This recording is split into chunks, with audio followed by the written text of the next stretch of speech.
हम लोग एक पीडिग्री चार्ट के बारे में डिस्कस करते हैं। पीडिग्री में कैसे देखा जाता है, चार्ट को कैसे समझा जाता है, इसके बारे में थोड़ा सा डिस्कस कर लेते हैं।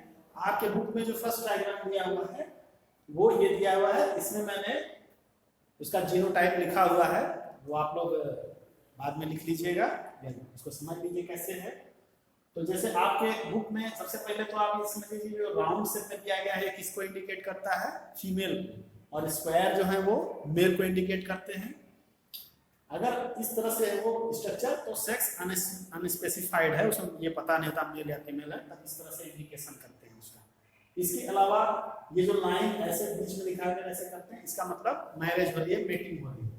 इसके अलावा आप इसमें अगर कोई इंडिविजुअल ब्लू कलर से दिखाया जा रहा है, इसका मतलब वो अनइफेक्टेड है, उसमें डिजीज नहीं है। लेकिन अगर रेड से दिखा रहा है तो इसका मतलब, रेड का मतलब है कि उसमें सिम्टम आ रहे हैं, डिजीज है। कैरियर को हम इससे नहीं दिखाते हैं, लेकिन हाँ डिजीज अगर उसमें सिम्टम आ रहे हैं तो उसको हम लोग रेड से दिखाएंगे, और सिम्टम नहीं आ रहे हैं तो फिर ब्लू से दिखाएंगे। इसका जीनोटाइप क्या है ये मतलब नहीं है, मतलब ये है कि सिम्टम आ रहे हैं, उसमें डिजीज है कि नहीं, डिजीज एक्सप्रेस हो रही है कि नहीं हो रही है, ठीक है। तो एक चार्ट दिया हुआ है, ये देखिए हमने बाद में किया, मैं इसको समझाता हूँ आपको कैसे क्या है। एक हीमोफिलिक फीमेल का मैरिज हुआ नॉर्मल मेल से, तो क्या हुआ वहां पे जो प्रोगेनिज होंगे, ऑफस्प्रिंग हो, वो कैसे हो सकते हैं। वहां पे आपने देखिए पहला इसमें ये दिया हुआ है कि ये नॉर्मल है, नॉर्मल क्या है, ये नॉर्मल फीमेल है। फिर एक हमें क्या मिल रहा है, एबनॉर्मल या डिजीज मेल मिल रहा है, फिर एक नॉर्मल मेल मिल रहा है, फिर एक डिजीज फीमेल मिल रही है।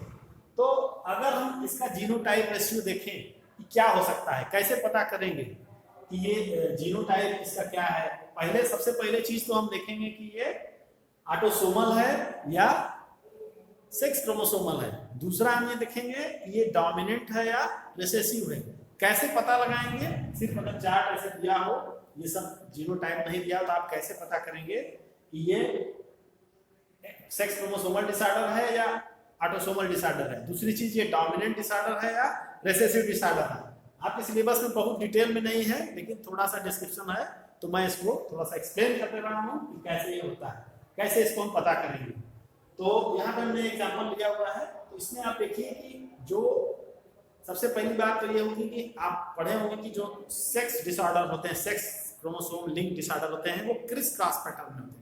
क्रिस क्रॉस पैटर्न का मतलब क्या होता है कि फादर टू डॉटर एंड दूसरा चीज क्या होगा यहाँ पे, मदर टू सन।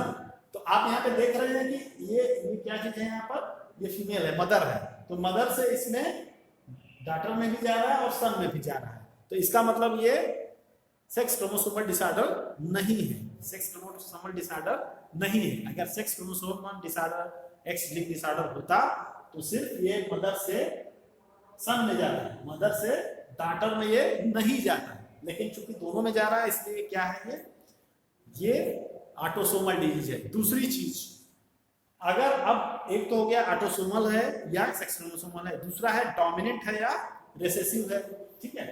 तो यहां पे हम देखते हैं कि ये क्या चीज है, डोमिनेंट होगा तो क्या होगा, उसमें कम से कम 50% जो ऑफस्प्रिंग होंगे उनमें ये अपने आप को एक्सप्रेस करेगा, जरूर से करेगा, हर जनरेशन में अपने आप को एक्सप्रेस करेगा। 50% तक भी हो सकता है, उससे कम भी होगा, लेकिन कोई एक इंडिविजुअल हर जनरेशन में डिफेक्टेड या डिजीज या सिम्टम उसमें जरूर आएंगे। आप यहाँ पे देखिए जितने भी जनरेशन है आपको लगभग सब में यहाँ पे मिल रहा है, फिर इस जनरेशन में भी है, फिर इस जनरेशन में भी है, ठीक है। यहाँ मान लीजिए इसमें नहीं है, लेकिन इस वाले में मिलेगा आपको, इस वाले में मिल रहा है। यानी हर जनरेशन में अगर हम हर जनरेशन का स्टडी करें, हर जनरेशन की एनालिसिस करें, तो हर जनरेशन में हमको डिजीज इंडिविजुअल मिलेंगे। तो ऐसे जनरेशन में कि हर जनरेशन में डिजीज पर्सन मिल रहे हैं, तो इस तरह का जो डिजीज होता है वो डोमिनेंट डिसीज होगा, डोमिनेंट डिसीज होगा। लेकिन अगर किसी जनरेशन में मिल रहा है, किसी जनरेशन में नहीं मिल रहा, तब ऐसी डिजीज क्या होगी, रिसेसिव डिजीज होगी। क्यों? क्योंकि किसी जनरेशन में जब तक दो जीन या दो एलील, एक जीन के दो एलील दोनों साथ में नहीं आएंगे, रिसेसिव डिजीज अपने आप को एक्सप्रेस नहीं करेगी। जैसा हमने कहाँ देखा था, सिकल सेल एनीमिया में देखा था। ठीक है। लेकिन जब डोमिनेंट होगा तो क्या होगा, हमेशा तभी वो एक्सप्रेस हो पाएगा जबकि डोमिनेंट में एक ही अगर कोई डिफेक्टेड एलील है तो वो अपने आप को एक्सप्रेस कर ले जाएगा, इसीलिए वो हर जनरेशन में एक्सप्रेस जरूर होता है। तो यहाँ जो आप चार्ट देख रहे हैं ये कैसा है, ये एक तो हमने बताया ये ऑटोसोमल है। ऑटोसोमल इसलिए है क्योंकि ये क्रिस क्रॉस पैटर्न यहाँ पे नहीं है। दूसरी चीज हर जनरेशन में मिल रहा है, इस जनरेशन में भी, इसमें भी, इसमें भी, इसलिए ये कैसा होगा, डोमिनेंट टाइप का होगा। अब जब ये डोमिनेंट हो गया तो अब कैसे पता करेंगे कि इसका जीनोटाइप क्या है, ठीक है, ये पता करते हैं। यहाँ पे मान लीजिए दो कॉम्बिनेशन हो सकते हैं, या तो ये कैपिटल होगा डोमिनेंट होगा, या इसमें एक डोमिनेंट एक रिसेसिव होगा, इस तरह से जीनोटाइप होगा। तो मान लीजिए अगर हम कैपिटल ए ले लेते हैं, ठीक है, एक कंडीशन ले लेते हैं, तब क्या होगा, इसमें चूंकि ये डोमिनेंट डिजीज है तो सारे डिजीज होने चाहिए, सभी इंडिविजुअल डिजीज होने चाहिए, सब में कैपिटल ए आ जाएगा तो सब डिजीज हो जाएंगे। लेकिन ऐसा यहाँ पे नहीं है। तो यहाँ पे क्या संभावना हो सकती है कि यहाँ पे एक कैपिटल ए हो, एक स्मॉल ए हो, ठीक है। तो इसमें संभावना क्या है, यहाँ पे कैपिटल ए स्मॉल ए, ये इसका जीनोटाइप होगा, यानी ये एक तरह से कैरियर भी है और डोमिनेंट भी है, ठीक है, डोमिनेंट है मेनली। अच्छा, दोनों यहाँ पे स्मॉल ए नहीं हो सकते, अगर दोनों स्मॉल ए होते तो फिर यहाँ पे किसी में डिजीज ही नहीं होता, और दोनों कैपिटल ए होता तो सब डिजीज हो जाते हैं। तो अब मतलब क्या हुआ यहाँ पे कि एक कैपिटल ए एक स्मॉल ए हुआ, क्योंकि डोमिनेंट है इसलिए अपने आप को एक्सप्रेस कर रहा है, मगर ये हेटेरोजाइगस है, हेटेरोजाइगस डोमिनेंट है। इधर होमोजाइगस होगा रिसेसिव, क्योंकि यहाँ पे कोई एक्सप्रेशन नहीं है। अब देखिए, अब इस चार्ट को आप देखिए, आप बैलेंस हो गया पूरा, ये केमिस्ट्री की तरह पूरा ये बैलेंस हो गया। देखिए यहाँ पे क्या हुआ, यहाँ पे इससे इससे बना तो ये बन गया, इससे इससे बना तो ये बन गया, इसी तरह से फिर ये वाला इससे मिला इधर वाले से तो ये बन गया, और इससे मिला तो ये, चारों कॉम्बिनेशन आपके समझ में आ गए होंगे कि कैसे बनेगा। तो डिजीज का रेशियो आपका क्लियर हो गया।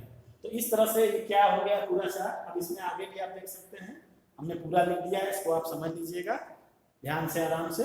तो ये पूरा आपका एक, हमने हालांकि इतना डिटेल में आपको नहीं पढ़ना है, लेकिन चूंकि इसमें चार्ट दिया हुआ था तो इसको मैंने एक्सप्लेन कर दिया है कि ये कैसे हुआ, ठीक है, कैसे यहाँ पे सिम्टम आए।